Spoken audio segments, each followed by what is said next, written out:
እግዚአብሔሩም አላህም ጸጥ አሉ። ይሄኔ ነው እንግዲህ ከዛ ማህበረሰብ አንዱ ቀና ብዬ ባየው ሰማዩ ቀለለኝ፣ አንተንም ሰፈራ ወሰዱህ መሰለኝ ያለው። ኢትዮጵያ የራሷ ፍልስፍና አላት የላትም የሚባል ጥያቄ ይነሳል ብዙ ጊዜ። በዚህም ሁለት አይነት ምልከታዎች አሉ። ኢትዮጵያ የራሷ ፍልስፍና አላት። በተለይ የኢትዮጵያ ኦርቶዶክስ ተዋህዶ ቤተክርስቲያናት አካባቢ ያሉ ጽሁፎች ቢታዩ በጣም አገር በቀል ፍልስፍናዎች አሏት የሚል ክርክር ያላቸው ሰዎች አሉ። የኢትዮጵያ ሴቶች በደንብ የኢትዮጵያ ስነ ጽሁፎች በደንብ ተበጥረው ቢታዩ ፍልስፍና አላት የሚሉ ሰዎች አሉ። በተቃራኒው ደግሞ ኢትዮጵያ ምንም አይነት ፍልስፍና የላትም። አንዱ ፈላስፋ ነው ተብሎ በኢትዮጵያ ታሪክ ውስጥ የሚነሳው ዘርዓ ያዕቆብ ነው። ዘርዓ ያዕቆብ ደግሞ አንደኛ ኢትዮጵያዊነቱ አጠራጣሪ ጉዳይ ነው ሚሉም አሉ። እና እዚህ ላይ ምናልባት ለዚህ ክርክር መልስ ሊሆን የሚችለው ጉዳይ ፍልስፍና ምንድን ነው የሚለው ጉዳይ ነው። የፍልስፍናን ትርጉም ካላወቅንና የፍልስፍናን ትርጉም መሰረት አድርገን ነገሮችን ማየት ካልቻልን ይሄ ፍልስፍና ነው፣ ይሄ ፍልስፍና አይደለም፣ ኢትዮጵያ ፍልስፍና አላት የላትም፣ አፍሪካ ፍልስፍና አላት የላትም የሚለው ነገር አወዛጋቢ ነው። ፍልስፍና ከመሰረቱ የራሱ ትርጉም አለው።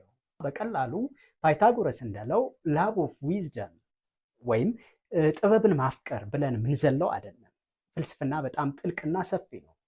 ፍልስፍና ተፈጥሮን እና የተፈጥሮ ውስጥ ያሉ ፍጥረታትን የእርስ በርስ መስተጋብር፣ የትመጥነት ምንነት፣ የነገሮችን ፋይዳ፣ የነገሮችን መጨረሻ፣ የህይወትን ትርጉም እና የነገሮችን አስፈላጊነት እያንዳንዱ ነገር የሚመረምር ዘርፍ ነው። ትርጉሙ በጣም ሰፊ ነው። በዛ ላይ ደግሞ የፍልስፍና መሰረታዊ ክፍሎች አሉት፣ የጥናት ዘርፎች አሉት። ከነዚህ ዘርፎች አንደኛው ዲበ አካላዊ ነው፣ ሜታፊዚክስ። ከቁሳዊው ዓለም ባሻገር ያለውን ዓለም የሚያጠና ዘርፍ ነው። ሌላኛው ኤፒስቶሞሎጂ ነው፣ ስነ እውቀት። ምንድን ነው ይገኛል? እውቀት የእውቀት ማግኛ መንገድ፣ የእውቀት ምንነት። አንድ አካል አንድ ሰው አወቀ ምንለው ማወቅ፣ የማወቂያ መንገዶች፣ እውቀት፣ እነዚህ ሁሉ ምንድን ናቸው? እነዚህን ሁሉ ያጠናል። ሌላው ሎጂክ ነው፣ ስነ አመክንዮ።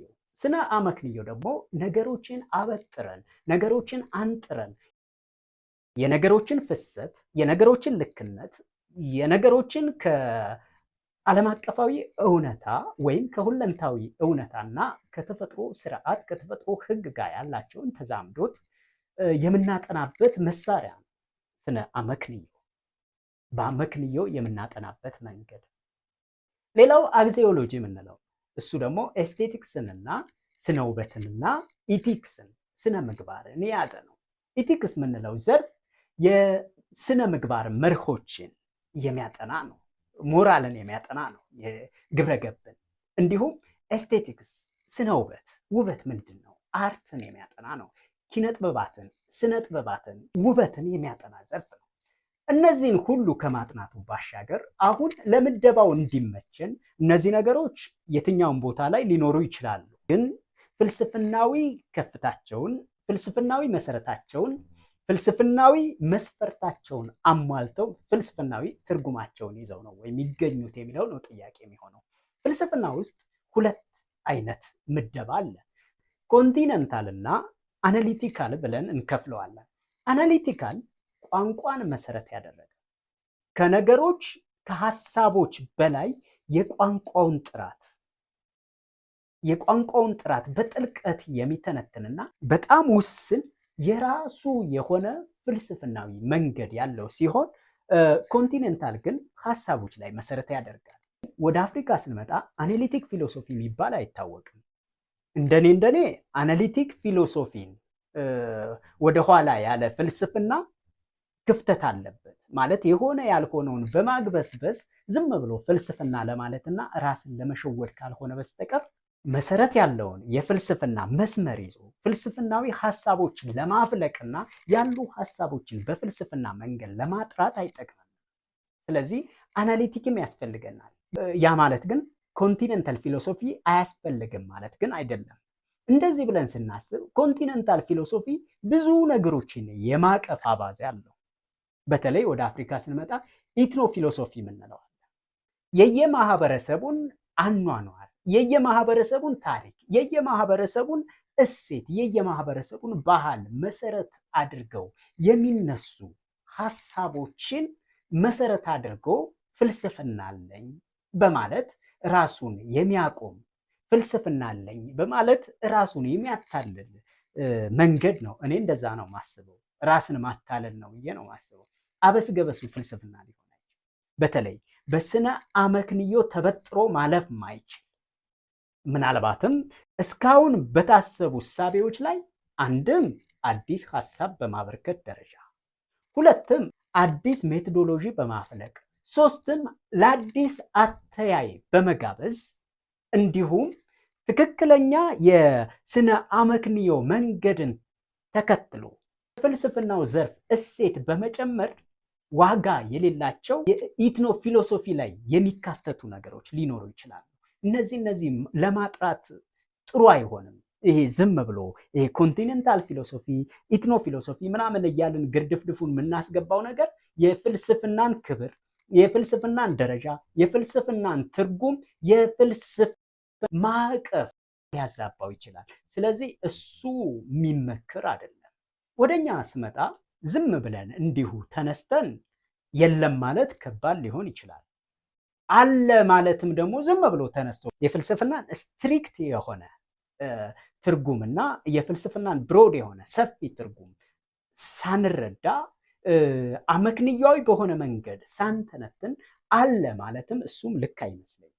ለምሳሌ በ77 ይሁን በ67 አላቅም ወሎ ውስጥ ድርቅ ተከስቶ ህዝቡ በጣም እንደተጎዳ ታሪክ ይነግረናል። ማህበረሰቡ ቢጸልይ እግዜሩ ወይም አላሁ ምንም ምላሽ አልሰጠውም። ልጆቹ እየሞቱ፣ ከብቱ እያለቀ፣ ሰው እያለቀ፣ የተረፈው እየተሰደደ ምድር ባድዋን ሆነች። ማለት ሰው በረሃብ ማለቅ ጀመረ። አንጋጦ ሰማዩን ቢያይ ሰማዩ ከንጹህ ሰማያዊ ሰማይ ውጪ ምንም የሚታይ የተስፋ ደመና የለም። እግዜሩም አላህም ጸጥ አሉ። ይሄኔ ነው እንግዲህ ከዛ ማህበረሰብ አንዱ ቀና ብዬ ባየው ሰማዩ ቀለለኝ፣ አንተንም ሰፈራ ወሰዱህ መሰለኝ ያለው። እዚህ ጋር እንግዲህ እንደዚህ አይነት ነገሮችን እያመጣን ፍልስፍናዊ እይታዎችን ማየት ይቻላል። እዚህ ግጥም ውስጥ ቀና ብዬ ሳየው ሰማዩ ቀለለኝ፣ አንተንም ሰፈራ ወሰዱህ መሰለኝ ሲል ሰውየው ምን እያለ ነው? የፈጣሪን ኤግዚስተንስ የፈጣሪን ህልውና ጥርጣሬ ውስጥ ከተተው ማለት ነው። ጥያቄ እንዲሆንበት ያስቻለው ምክንያትስ ምንድን ነው? ፕሮብለም ኦፍ ኢቪል የምንለው ነው። በፍልስፍና ውስጥ ወይም በሃይማኖታዊ ፍልስፍና ፊሎሶፊ ኦፍ ሪሊጅን በምንለው ውስጥ የእግዚአብሔር ህልውና አንዱ የፈጣሪ ህልውና አንዱ መከራከሪያ ነው። ፈጣሪ አለ ወይስ የለም የሚለው። የለም የሚሉት አካላት ፈጣሪ የሚባል ነገር የለም እንዲሁ ነው የተፈጠር ነው። ለምሳሌ የሳይንሱ ዘርፍ የዓለምን የትመጥነት የሚያስቀምጠው መላምት አለ አይደል? የክሬሽኒስት ቲዮሪ እና ኢቮሉሽኒስት ቲዮሪ የምንለው ሌላም አለ። ቢግ ባንግ ቲዮሪ። የቢግ ባንግ ቲዮሪን ስንወስድ፣ የክሬሽኒስት ቲዮሪን ስንወስድ፣ የኢቮሉሽኒስት ቲዮሪ ስንወስድ እነዚህ ሁሉ ከስነ ፍጥረት የትመጥነት አንጻር ከሁለንታ ወይም ከዩኒቨርስ የትመጥነት አንጻር የሚነሱ መከራከሪያዎች ናቸው፣ የሚነሱ ቲዮሪዎች ናቸው። በእነዚህ ውስጥ ክሬሽኒስቶች ወይም ለዚች ዓለም ለዚህ ዩኒቨርስ መገኘት ዋናው ምክንያት ፈጣሪ ነው፣ የሁሉም ነገር አስገኚ፣ እሱ ግን አስገኚ የሌለው ፈጣሪ ነው ብለው የሚያምኑ አሉ።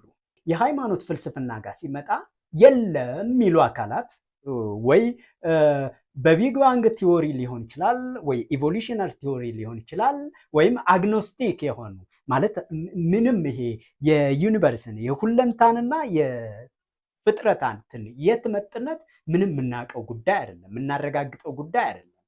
አናቅም የሚልም ሀሳብ ይነሳል እና አሁን በዚህ ውስጥ ፈጣሪ የለም የሚሉ ሰዎች አንድ ወሳኝ መከራከሪያ አድርገው የሚያመጡት ፕሮብለም ኦፍ ኢቭል ነው። ፈጣሪ ማን ነው?